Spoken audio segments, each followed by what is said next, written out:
What is up, peeps? It is your boy, Apollo's Christian Apologetics, and today we are diving into a recent live stream from Steven's YouTube channel, SkepticalAgnostic. Essentially, he defends our critiques against his novel yet ultimately flawed argument against the resurrection of Jesus, and we're going to be responding to that. Stephen focuses on a passage in Mark chapter 6 and other parallel pericopes where King Herod and the crowds rumor that Jesus is actually John the Baptist raised from the dead.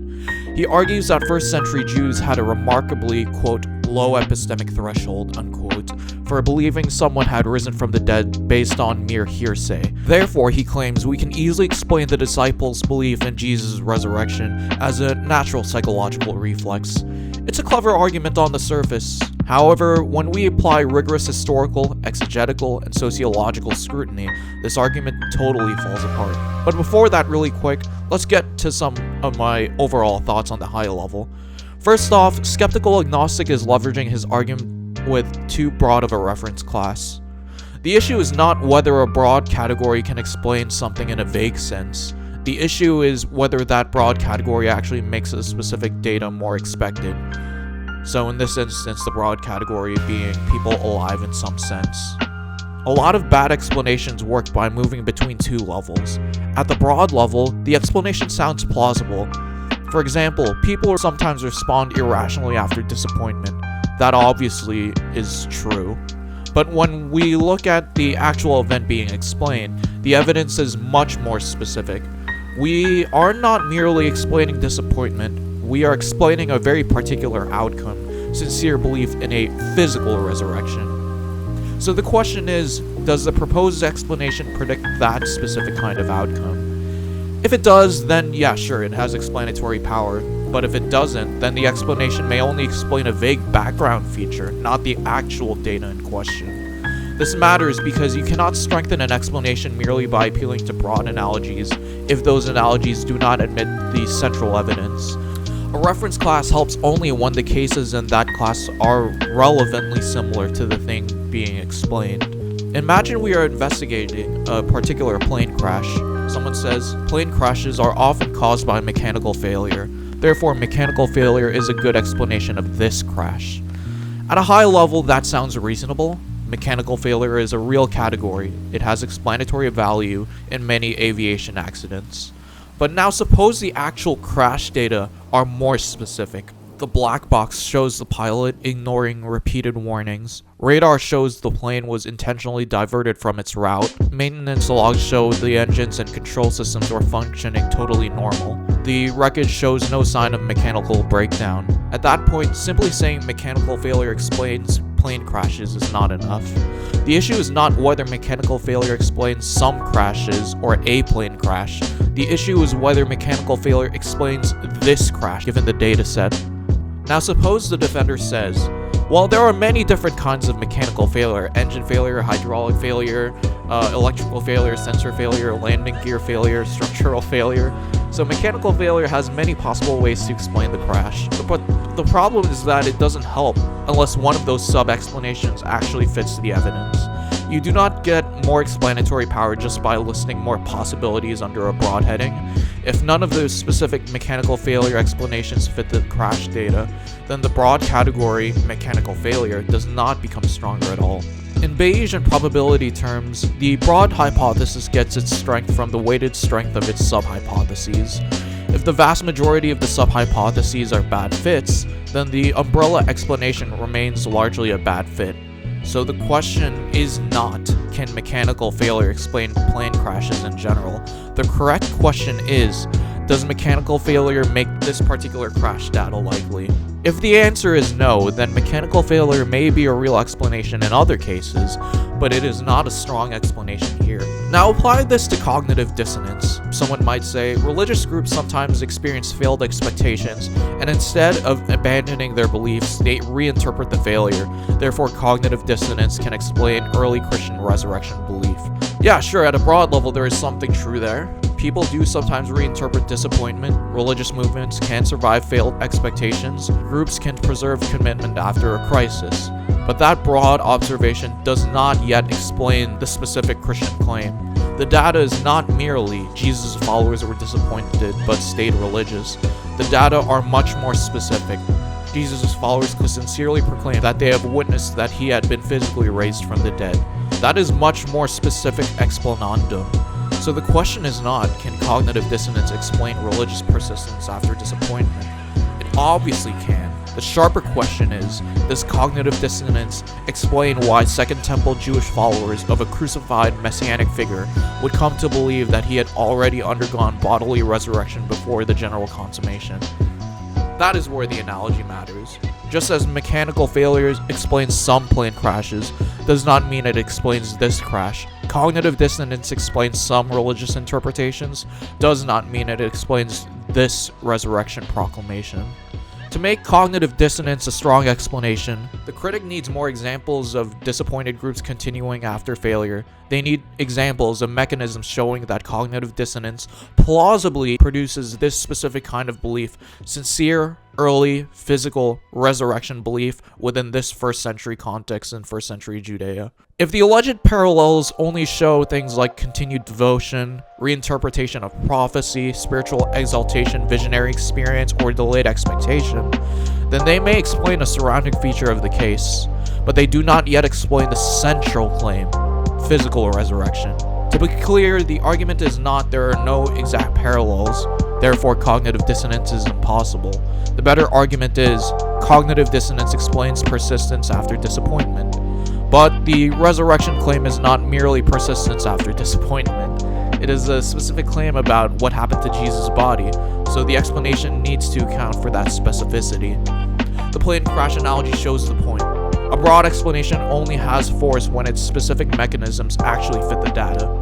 If none of the mechanism failure subtypes fit the crash evidence, then the mechanical failure is not a strong explanation of that crash.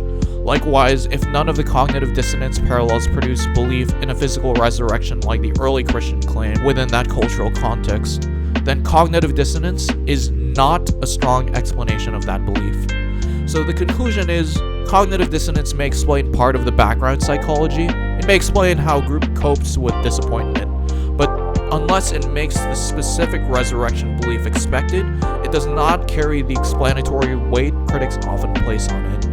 Okay, so that's a high-level overview, but what about the lines of evidence motivating this conclusion? At some point in this stream, Stephen pushes back on the idea that conditions leading to Herod's belief and the disciples' belief were fundamentally different. He claims that differentiating them is blatant question-begging that assumes the gospel accounts of the disciples seeing and touching Jesus are completely true. But this fundamentally misunderstands the maximalist historical case, and Stephen seems to understand what it actually entails. The maximalist case is not about assuming the disciples' claims are ontologically true, as he mentions later in the stream. It's about establishing what the original eyewitnesses claimed. So it seems like he understands it at a conceptual level, but doesn't know how this actually applies to our problem. So yeah, this is where the massive asymmetry lies, and why I probably should have been more clear in that timestamp. This first-person testimonial claim is what I meant by nobody saw John the Baptist alive again. Just the mere claim. The rumor regarding John the Baptist was third-person hearsay about a stranger's identity. No one in the text ever says, I saw John the Baptist alive after his death. Conversely, the disciples were making a direct, personal, first-person claim. We saw him, we touched him, we interacted with him, we ate with him. Equating street-level identity speculation about a third party with the first-person falsifiable testimony of the disciples is a massive category error. Now, Stephen spent some time arguing whether John the Baptist was resurrected or merely resuscitated, and whether his dilemma still works. Now, I at least make a much more stronger claim here based on the historical reality, that what Herod and the crowds believed was belief in the transmigration of the soul or ghostly revenant, not a physical resurrection. We have to look at the timeline. Jesus and John the Baptist were active contemporaries. Jesus was an adult with a following before John was executed. Now, of course, you could probably say that Jesus was mistaken for John the Baptist, but it's much more parsimonious under the ghostly revenant hypothesis, because Herod at least was a Hellenized Roman client ruler plagued by a guilty conscience. His panicked statement wasn't a Jewish creed confession of a bodily resurrection. It was a superstitious, Hellenistic ghost story about spiritual empowerment that you see inspired by Hellenistic ideas about the soul and the afterlife. Furthermore, in the stream, Stephen dismisses the linguistic argument regarding the Greek words used in the New Testament, specifically that agero, to wake and raise, has a broader semantic range than anastasis within the Jewish context, the specific eschatological resurrection. He points out that agero is sometimes used for Jesus' resurrection, declaring that the linguistic argument is a stalemate. But this is a straw man of my position. The linguistic distinction isn't the only argument. It's not just a mere matter of lexical meaning. It is one piece of a cumulative case. We don't rely solely on the lexical word meaning, agero, to prove Herod misunderstood. We rely on the word combined with the chronological impossibility of the physical bodies, Herod's psychological state, the literary device of vox populi, how it functions within the broader literary context, suggesting that the phrase raised from the dead is more than just the apparent literal meaning, and the total lack of any resulting religious movement. You can't isolate one piece of a historical cumulative case, declare it ambiguous, and claim the entire argument is defeated or stalemate. Now, this is probably my strongest point that I'm going to press on. There is a glaring omission in Stephen's analysis of Mark 6 and parallel pericopes. He focuses entirely on John the Baptist's rumor, but completely fails to engage with the argument I presented forth regarding the surrounding context. The text explicitly states that this was a menu of competing folk theories within the speculation that John the Baptist was Elijah, and still others thought he was a prophet of old. Why does this matter? What's in common with all of these options? Well, because according to Jewish tradition, Elijah never died. He was taken up to heaven.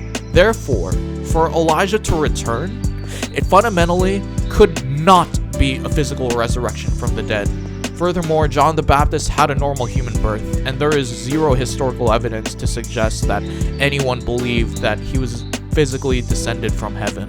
This proves beyond shadow of a doubt that the crowds, and even Jesus himself later on, were pointing towards spiritual empowerment and prophetic identity, not making biological bodily resurrection claims. Now, Stephen's point about the guard at the tomb of Jesus is probably his most powerful objection in my opinion. However, the guard does not require us to think the authorities expected a literal resurrection. It can be understood as a physical anti-tampering measure aimed at preventing access to the corpse or tomb, whether for theft, fraud, ritual manipulation, or any claims that depended on bodily access. In a world where religious power could be mediated by contact, objects, smells, bones, bodies, and ritual access, securing the tomb would make sense as a general anti-tampering measure. The Gospels also point towards this mentality as well, touching Jesus' garment, laying of hands, spitting saliva, and using mud to cure the blind, and taking someone by the hand are not random. They sit comfortably within an ancient world where holiness, impurity, healing, and demonic power were often imagined as transmissible through bodies and objects. This is also low-key dependent on my research regarding the prior probability of Mediterranean societies guarding graves, but alas, I must admit my last video on it has a lot of outdated information. I need to update and correct some of the references, so be on the lookout for that video, guys. Finally, let's address the sociological bedrock of his argument, cognitive dissonance. Stephen relies heavily on James Fodor's RHBS model, suggesting that trauma and social contagion easily led the disciples to infer a physical resurrection. However, misinterpreting grief, hallucinations, or soul transmigration as a bodily resurrection is an unnecessary burden for cognitive dissonance. If the tomb was not empty, or if nobody experienced any appearance of the physical risen Jesus, claiming a physical bodily resurrection in the middle of history actively contradicted mainstream Jewish eschatological expectations. Cognitive dissonance models predict that followers will spiritualize their failed expectations. They might claim their leader's soul ascended to heaven or that he guides them spiritually, which, by the way, is exactly what the followers of John the Baptist did, the Mandaeans. While misinterpretation as a coping mechanism might explain the need to make a claim, the specific, highly falsifiable, and theologically unprecedented misinterpretation of a physical resurrection remains entirely unexplained without an actual physical appearance of Jesus. So in conclusion, I would like to thank Stephen for being a charitable and well-informed interlocutor. He presents his case well and and while I was tired from presenting one of my papers at a conference the day before I hopped on that stream, I'm so glad he considered my case something worth responding to. In his very own words, one of the best responses or something to that effect. So yeah, while I characterize skeptical agnostic's claim with the word necessity, that necessity refers to the dilemma's necessity for fanciful hearsay producing such a belief. The rumor of John the Baptist was a fleeting superstitious afterthought. The apostolic proclamation of Jesus Christ was a paradigm-shattering conviction that redefined eschatology and birthed a movement built on eyewitness claims. Conflating the two is a profound historiographical failure. And with that, we'll close out the video. You made it to the end of this video. If you enjoyed it, please consider becoming a Patreon member for Apollos Christian Apologetics. Your partnership helps with creating original Christian apologetics research, gets you exclusive access to videos, and more. Want to catch me personally online? Well, feel free to join our Discord server. But in any case, Christianity is true, apologetics is base. This is your boy Apollo signing out. Peace.